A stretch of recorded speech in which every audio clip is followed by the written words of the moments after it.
ಗಿಲ್ಲಿಯ ಮೂವಿಯ ಹೀರೋಯಿನ್ನಲ್ಲಿ ಇಬ್ಬರು ಹೀರೋಯಿನ್. ಹೌದು ಸ್ನೇಹಿತರೆ, ಶ್ರೀಲೀಲಾ ಮೊದಲ ಹೀರೋಯಿನ್ ಆದರೆ ಎರಡನೇ ಹೀರೋಯಿನ್ ಯಾರೋ ಗೊತ್ತಾ? ಸೊ ಗಿಲ್ಲಿಯ ಮೂವಿಯಲ್ಲಿ ಇಬ್ಬರು ಹೀರೋಯಿನ್ ಇದ್ದಾರೆ ಅಂತಕ್ಕಂಥದ್ದನ್ನ ನಾವಿಲ್ಲಿ ಹೇಳ್ಬೋದು. ಗಿಲ್ಲಿಯವರ ಮೊದಲ ಸಿನಿಮಾನಲ್ಲಿ ಒಂದು ದೊಡ್ಡ ಟ್ವಿಸ್ಟ್ ಅನ್ನೋದನ್ನು ನಾವಿಲ್ಲಿ ಹೇಳ್ಬೋದು. ಯಾಕಪ್ಪ ಅಂತಂದರೆ ಇಬ್ಬರು ಹೀರೋಯಿನ್ ಈ ಮೂವಿಯಲ್ಲಿ ಇದ್ದಾರೆ. ಸೊ ಇನ್ನು ಈ ಮೂವಿಯ ಹೆಸರೇನು, ಸೊ ಈ ಮೂವಿ ಯಾವಾಗ ಸ್ಟಾರ್ಟ್ ಆಗುತ್ತೆ, ಮುಹೂರ್ತ ಯಾವಾಗ ಫಿಕ್ಸ್ ಆಗುತ್ತೆ, ಸೊ ಇದೆಲ್ಲದ್ರ ಬಗ್ಗೆ ಸಂಪೂರ್ಣವಾದ ಮಾಹಿತಿನ ಈ ಒಂದು ವಿಡಿಯೋದಲ್ಲಿ ನಾನು ನಿಮಗೆ ತಿಳಿಸ್ಕೊಡ್ತೀನಿ. ಹಾಗೆ ಮೂವಿಯ ಸ್ಟೋರಿ ಏನು ಅನ್ನೋದ್ರ ಬಗ್ಗೆ ಸಂಪೂರ್ಣವಾದ ಮಾಹಿತಿನ ತಿಳಿಸ್ಕೊಡ್ತೀನಿ. ಮೊಟ್ಟ ಮೊದಲನೇದಾಗಿ ವೀಕ್ಷಕರೇ, ಮತ್ತೊಂದು ಹೊಸ ವಿಡಿಯೋಗೆ ನಿಮ್ಮೆಲ್ಲರಿಗೂ ಸ್ವಾಗತ. ಗಿಲ್ಲಿ ನಟ ಅಂದರೆ ಯಾರಿಗೆ ತಾನೇ ಇಷ್ಟ ಎಲ್ಲ ಹೇಳಿ. ಸೊ ಎಲ್ರಿಗೂ ಗಿಲ್ಲಿ ನಟ ಅಂದರೆ ತುಂಬಾ ಇಷ್ಟ.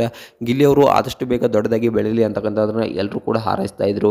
ಸೊ ಈಗ ಗಿಲ್ಲಿಯವರು ಹೊಸ ಮೂವಿಯನ್ನು ಮಾಡ್ತಾ ಇದ್ದಾರೆ. KVN ಪ್ರೊಡಕ್ಷನ್ ಅದರ ರೆಡಿಯಲ್ಲಿ ನಿರ್ಮಾಣವಾಗ್ತಿರ್ತಕ್ಕಂಥ ಈ ಮೂವಿ ತುಂಬಾ ಭಾರಿ ದೊಡ್ಡ ಮಟ್ಟದಲ್ಲಿ ಮಾಡ್ತಾ ಇದೆ. ಯಾಕಪ್ಪ ಅಂತಂದರೆ KVN ಪ್ರೊಡಕ್ಷನ್ ಅಂದರೆ ಸಾಮಾನ್ಯದ ಮಾತಲ್ಲ. ಯಾಕಂದರೆ ಕನ್ನಡದ ದೊಡ್ಡ ಸಿನಿಮಾಗಳನ್ನು ಕೊಟ್ಟಂಥ ಪ್ರೊಡಕ್ಷನ್ ಅದು. ಟಾಕ್ಸಿಕ್ನಂಥ ಸಿನಿಮಾಗಳನ್ನು ಕೂಡ ಅದೇ ಪ್ರೊಡಕ್ಷನ್ ಅಡಿಯಲ್ಲಿ ನಿರ್ಮಾಣವಾಗ್ತಾ ಇವೆ. ತುಂಬಾ ಖುಷಿಯಾಗುತ್ತೆ ಗಿಲ್ಲಿಯವರು ಇಂಥ ದೊಡ್ಡ ಪ್ರೊಡಕ್ಷನ್ ಅಡಿಯಲ್ಲಿ ಕೆಲಸವನ್ನು ಮಾಡ್ತಾ ಇದ್ದಾರೆ, ನಾಯಕರನ್ನಾಗಿ ನಟಿಸ್ತಾ ಇದ್ದಾರೆ ಅಂತಕ್ಕಂಥದ್ದು. ಸೊ ಇನ್ನು ಗಿಲ್ಲಿಯವರ ಈ ಮೂವಿಯ ಹೀರೋಯಿನ್ ಯಾರ್ಯಾರು ಹೀರೋಯಿನ್ ಆಗ್ತಾ ಇದ್ದಾರೆ, ಸೊ ಈ ಗಿಲ್ಲಿಯವರ ಪಾತ್ರ ಏನು, ಸೊ ಯಾವ ಮೂವಿ, ಇದೆಲ್ಲದರ ಬಗ್ಗೆ ಸಂಪೂರ್ಣವಾದ ಮಾಹಿತಿಯನ್ನು ಈ ಒಂದು ವಿಡಿಯೋದಲ್ಲಿ ನಾನು ನಿಮಗೆ ತಿಳಿಸ್ಕೊಡ್ತೀನಿ. ಅದಕ್ಕೂ ಮೊದಲು ನೀವು ನಮ್ಮ ಚಾನಲ್ಗೆ ಹೊಸಬರಾಗಿದ್ದರೆ, ನೀವು ನಮ್ಮ ಚಾನಲನ್ನು ಸಬ್ಸ್ಕ್ರೈಬ್ ಮಾಡಿಲ್ಲ ಅಂದರೆ ಈ ಕೂಡಲೇ ಸಬ್ಸ್ಕ್ರೈಬ್ ಮಾಡಿ. ಹಾಗೆ ವಿಡಿಯೋನ ಕೊನೆವರೆಗೂ ನೋಡಿ. ವಿಡಿಯೋದ ಎಂಡಲ್ಲಿ ಹೀರೋಯಿನ್ ಬಗ್ಗೆ ಸಂಪೂರ್ಣವಾದ ಮಾಹಿತಿಯನ್ನು ನಾನು ನಿಮಗೆ ಕೊಟ್ಟಿದ್ದೇನೆ. ಇನ್ನು ನೋಡಬೇಕಪ್ಪ ಅಂತಂದರೆ ಗಿಲ್ಲಿಯವರು ತುಂಬಾ ಶ್ರಮಜೀವಿ ಅನ್ನೋದನ್ನು ನಾವು ಇಲ್ಲಿ ಹೇಳ್ಬೋದು. ಯಾಕಪ್ಪ ಅಂತಂದರೆ ತುಂಬಾ ಶ್ರಮಪಟ್ಟು ಇಲ್ಲಿವರೆಗೆ ಬಂದಂಥವ್ರು. DKDಯಿಂದ ಹಿಡಿದ್ಬಿಟ್ಟು ಸೊ ಎಲ್ಲ ರಿಯಾಲಿಟಿ ಶೋಗಳಲ್ಲೂ ಭಾಗವಹಿಸ್ತಿದ್ರು. ತುಂಬಾ ಖುಷಿಯಾಗುತ್ತೆ. ಗಿಲ್ಲಿಯವರು ಬಿಗ್ ಬಾಸ್ನಲ್ಲಿ ಗೆದ್ದಾಗ ಎಲ್ರಿಗೂ ಕೂಡ ತುಂಬಾ ಖುಷಿಯಾಗಿತ್ತು. ಇನ್ನು ನೋಡಬೇಕಪ್ಪ ಅಂತಂದರೆ ಗಿಲ್ಲಿಯವರ ಈ ಮೂವಿ ಕೂಡ ಈ ಬಂಡಿ ಮಕ್ಕಳಮ್ಮ ದೇವಸ್ಥಾನದಲ್ಲಿ ಮುಹೂರ್ತ ಫಿಕ್ಸ್ ಆಗಲಿದೆ.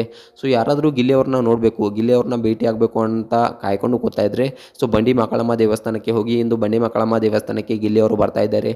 ಸೊ ಈ ಮುಹೂರ್ತ ಕೂಡ ಫಿಕ್ಸ್ ಆಗಲಿದೆ. ಈ ಗಿಲ್ಲಿಯವರ ಸಿನಿಮಾದ ಮುಹೂರ್ತ ಕೂಡ. ಸೊ ಗಿಲ್ಲಿಯವ್ರನ್ನ ಯಾರಾದರೂ ನೋಡಬೇಕು ಅನ್ನೋರಿದ್ರೆ ಬಂಡಿ ಮಕ್ಕಳಮ್ಮ ದೇವಸ್ಥಾನಕ್ಕೆ ಅಂದರೆ ಬೆಂಗಳೂರಿನಲ್ಲಿ ಇರ್ತಕ್ಕಂಥ ಬಂಡಿ ಮಕ್ಕಳಮ್ಮ ದೇವಸ್ಥಾನಕ್ಕೆ ಹೋಗಿ ಅಲ್ಲಿ ಗಿಲ್ಲಿಯವರನ್ನ ಇವತ್ತು ಭೇಟಿ ಆಗ್ಬೋದು. ಮತ್ತು ಇನ್ನು ನೋಡಬೇಕಪ್ಪ ಅಂತಂದರೆ ಬಂಡಿ ಮಕ್ಕಳಮ್ಮ ದೇವಸ್ಥಾನದಲ್ಲಿ ಮುಹೂರ್ತವನ್ನು ಫಿಕ್ಸ್ ಮಾಡಿಕೊಂಡು ಗಿಲ್ಲಿಯವರು ಮುಂದಿನ ಹೆಜ್ಜೆನ ಇಡಲಿದ್ದಾರೆ. ಅಂದರೆ ಗಿಲ್ಲಿಯವರು ತಮ್ಮ ಹುಟ್ಟುಹಬ್ಬ ಇವತ್ತು ಕೂಡ ತುಂಬಾ ಖುಷಿಯ ವಿಷಯ ಅಂತಕ್ಕಂಥದ್ದನ್ನು ನಾವು ಇಲ್ಲಿ ಹೇಳ್ಬೋದು. ಕಾವ್ಯಶೈವ ಹಾಗೆ ಗಿಲ್ಲಿಯವರು ಕೂಡ ಈ ಹುಟ್ಟುಹಬ್ಬವನ್ನು ನಿನ್ನೆ ತಾನೇ ಆಚರಿಸಿದ್ರು. ಗಿಲ್ಲಿಯವರು ತುಂಬಾ ಖುಷಿಯಾಗಿದ್ದರು. ಗಿಲ್ಲಿಯವರು ಯಾಕಪ್ಪ ಅಂತಂದರೆ ಮೊದಲ ಬಾರಿಗೆ ಅವರ ಹುಟ್ಟುಹಬ್ಬವನ್ನು ಕಾವ್ಯಶೈವರ ಜೊತೆಗೆ ಆಚರಿಸಿಕೊಳ್ತಾ ಇರೋದು. ತುಂಬಾ ಖುಷಿಯಿಂದ ಥ್ಯಾಂಕ್ಸ್ ಕೂಡ ಹೇಳಿದರು. ಗಿಲ್ಲಿಯವರಿಗೆ ಗಿಫ್ಟನ್ನು ಕೂಡ ಕೊಟ್ಟಿದ್ರು. ಸೊ ಮದುವೆಯ ಎಲ್ಲ ವಿಚಾರಗಳು ಕೂಡ ಕೇಳಿ ಬರ್ತಾ ಇವೆ ಅಂತಕ್ಕಂಥದ್ದನ್ನು ನಾವು ಇಲ್ಲಿ ಹೇಳ್ಬೋದು. ಇನ್ನು ಗಿಲ್ಲಿಯವರ ಮನೆಯಲ್ಲೂ ಕೂಡ ಕಾವ್ಯಶೈವರನ್ನು ಒಪ್ಕೊಂಡಿದ್ದಾರೆ. ಗಿಲ್ಲಿಯವರಿಗೆ ಹೊಸ ಚಾನ್ಸ್ ಕೂಡ ಸಿಕ್ತು ಹೊಸ ಸಿನಿಮಾದಲ್ಲಿ. ಇನ್ನು ಕಾವ್ಯಶೈವರ ಮನೆಯಲ್ಲೂ ಕೂಡ ಒಪ್ಕೊಳ್ತಿದ್ದಾರೆ ಅಂತಕ್ಕಂಥ ಸುದ್ದಿಗಳು ಕೇಳಿ ಬರ್ತಾ ಇವೆ. ಇನ್ನು ಗಿಲ್ಲಿಯವರ ಹೊಟ್ಟುಹಬ್ಬವನ್ನು ಮಾಡಿಕೊಂಡು ಸೊ ಇಂದು ಬಂಡಿ ಮಕ್ಕಳಮ್ಮ ದೇವಸ್ಥಾನಕ್ಕೆ ಬಂದು ಸೊ ಇವತ್ತು ಮುಹೂರ್ತವನ್ನು ಫಿಕ್ಸ್ ಮಾಡಿಕೊಂಡು ಮರಳಿ ತಮ್ಮ ತಾಯ್ನಾಡಿಗೆ ತಮ್ಮ ಊರಿಗೆ ತೆರಳಿದ್ದಾರೆ. ಸೊ ತಮ್ಮ ಊರಿಗೆ ತೆರಳಿ ಅಲ್ಲಿ ಹುಟ್ಟುಹಬ್ಬವನ್ನು ತುಂಬಾ ಬ್ಯಾನರ್ಗಳನ್ನು ಗಿಲ್ಲಿಯವರ ಬ್ಯಾನರ್ಗಳನ್ನು ತಮ್ಮ ಊರಿನಲ್ಲಿ ಕಟ್ಟಿದ್ದಾರೆ ಅಂತಕ್ಕಂಥದ್ದನ್ನು ನಾವು ಇಲ್ಲಿ ಹೇಳ್ಬೋದು. ಸೊ ಹಲವಾರು ಬ್ಯಾನರ್ಗಳನ್ನು ಕಟ್ಟಿ ಗಿಲ್ಲಿಯವರನ್ನ ಸ್ವಾಗತ ಮಾಡೋಕ್ಕೆ ಕಾಯ್ಕೊಂಡು ಕೂತಾ ಇದ್ದಾರೆ. ಸೊ ಗಿಲ್ಲಿಯವರ ಹುಟ್ಟುಹಬ್ಬವನ್ನು ದೊಡ್ಡದಾಗಿ ಗ್ರ್ಯಾಂಡಾಗಿ ಸೆಲೆಬ್ರೇಟ್ ಮಾಡಲು ಎಲ್ಲರೂ ಕೂಡ ಹಳ್ಳಿಯ ಜನ ಕಾಯ್ಕೊಂಡು ಕೂತಾ ಇದ್ದಾರೆ. ಸೊ ಇನ್ನು ನೋಡಬೇಕಪ್ಪ ಅಂತಂದರೆ ಗಿಲ್ಲಿಯವರು ಇಷ್ಟೊಂದರ ಮಟ್ಟಿಗೆ ಸಾಧನೆ ಮಾಡಿದ್ದಾರೆ ಅಂತಕ್ಕಂಥದ್ದನ್ನು ನಾವು ಇಲ್ಲಿ ಹೇಳ್ಬೋದು.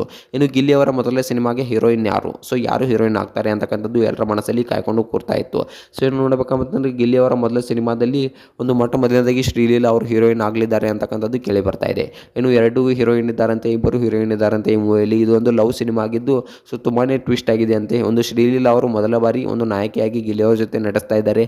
ಸೊ ತುಂಬಾ ಖುಷಿಯ ವಿಷಯ. ಯಾಕಪ್ಪ ಅಂತಂದರೆ ಶ್ರೀಲೀಲಾ ಅಂದರೆ ಸಾಮಾನ್ಯ ಮಾತಲ್ಲ. ದೊಡ್ಡ ಸಿನಿಮಾದ ಕನ್ನಡ ಇಂಡಸ್ಟ್ರಿ ಆಗಿರ್ಬೋದು, ತಮಿಳು ತೆಲುಗು ಇಂಡಸ್ಟ್ರಿಯಲ್ಲಿ ನಟಿಸಿದಂಥವ್ರು ಶ್ರೀಲೀಲಾ ಅವರು. ಸೊ ಅಂಥ ಹೀರೋಯಿನ್ ಜೊತೆ ಕೆಲಸ ಮಾಡೋ ಚಾನ್ಸ್ ಗಿಲ್ಲಿಯವರಿಗೆ ಸಿಕ್ಕಿದೆ ಅಂದರೆ ಅದು ಸಾಮಾನ್ಯದ ಮಾತಲ್ಲ.